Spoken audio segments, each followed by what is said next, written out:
Hi friends, welcome back to Potti kitchen. Potti కిచెన్లో recipe healthy food అండి. మనం ఎప్పుడైనా సరే ఇంట్లో హెల్దీ ఫుడ్ ఉన్నప్పుడు దానిమ్మలైనా, క్యారెట్ అయినా, బీట్రూట్ అయినా ఇలాంటివి హెల్దీ ఫుడ్స్ ఉన్నప్పుడు మనం తినలేకపోతూ ఉంటాం కదా. సో అలా కాకుండా మనం ఇలా జ్యూస్లా చేసి తాగినట్లయితే మనకి ఆరోగ్యానికి ఎంతో హెల్దీగా ఉంటుంది. అందుకోసం మీకు ఒక సింపుల్ చిట్కాని చూపించబోతున్నాను.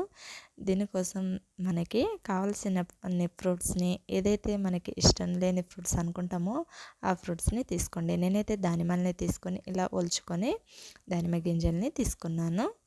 ఈ గింజల్ని తీసుకొని మనం వీటిని తింటే చాలా ఆరోగ్యంగా ఉంటుందండి. సో తినలేకపోయిన వాళ్ళు ఇలా సింపుల్గా జ్యూస్ చేసి తాగేయండి, చాలా బాగుంటుంది. ఒక మిక్సీ జార్ తీసుకొని దీంట్లోకి గింజల్ని యాడ్ చేసేసి 2 టేబుల్ స్పూన్ వరకు పంచదారని యాడ్ చేసుకోండి. స్వీట్నెస్ ఎక్కువ కావాలంటే 3 టేబుల్ స్పూన్ యాడ్ చేసుకోండి.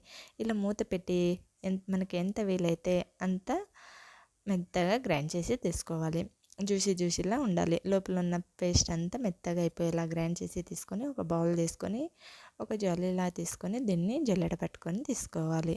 ఇలా వడపోసుకున్నట్లయితే దీంట్లో ఉన్న పేస్ట్ అనేది రాకుండా జ్యూస్ అనేది చాలా నీట్గా వస్తుందండి. మనం పిల్లలకి ఇచ్చేటప్పుడు అయినా సరే చాలా ఇష్టంగా తాగుతారు. సో దీన్ని జ్యూస్ అంతా ఇలా సపరేట్ చేసి తీసుకోవాలి. ఇలా కంప్లీట్గా జ్యూస్ అనేది సపరేట్ చేసాక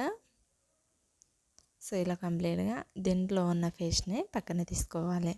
పక్కన తీసేసుకొని దీంట్లో ఒక నిమ్మచెక్కని పిండుకొని తాగినట్లయితే దీని టేస్ట్ అనేది, ఫ్లేవర్ అనేది కూడా చాలా బాగుంటుంది. దీంట్లో మీకు నచ్చినట్లయితే ఓ 4-5 ఐస్ క్యూబ్స్ని కూడా యాడ్ చేసుకోండి. నేనైతే చలికాలం అనేసి యాడ్ చేయడం లేదండి. మీకు సమ్మర్లో చేసుకున్నట్లయితే దీంట్లో 4-5 ఐస్ క్యూబ్స్ని యాడ్ చేసి మన పిల్లలకైనా సరే, మనమైనా సరే, ప్రెగ్నెన్సీ వాళ్ళైనా సరే ఇలా చేసుకొని తాగితే చాలా హెల్తీగా, ఆరోగ్యంగా ఉంటారు.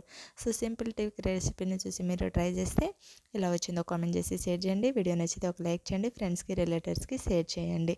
Thank you for watching.